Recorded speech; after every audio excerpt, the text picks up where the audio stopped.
One of the most frequently asked questions by clients who call me is, can I move out of the house?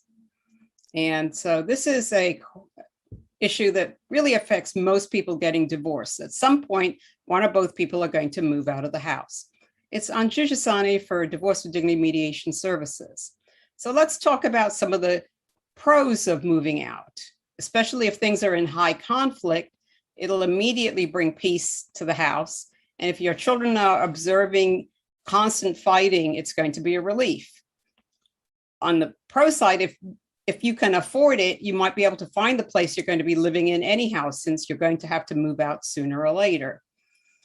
Let's talk about the cons, and the cons are probably longer than the pros.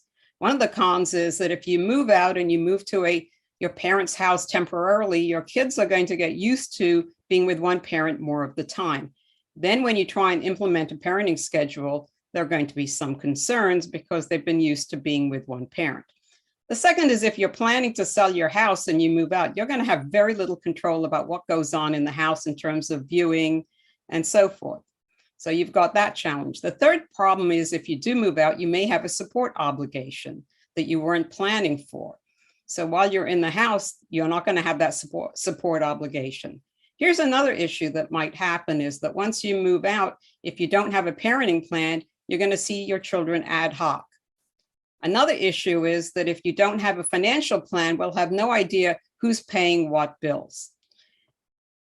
Most people worry about the issue of abandonment, but with no-fault divorce, that is not an issue. I'd suggest that if people are considering moving out, that they speak to an attorney first. But for me, the best thing you can do is stay and put your plan together for your divorce, go through mediation, work out the parenting plan, figure out how you're going to divide your assets, and work on your support arrangement. During that time, you'll be able to figure out whether you can afford to keep the house, who's going to keep the house, and what the plan is for the move out. You'll also be able to tell your children in a calm manner when you're leaving, where they're going to live, and what the schedule is. So if you are thinking of moving out, take a pause, talk to an attorney, come to mediation, and put a plan together about moving out. Don't do anything hasty that you'll live to regret.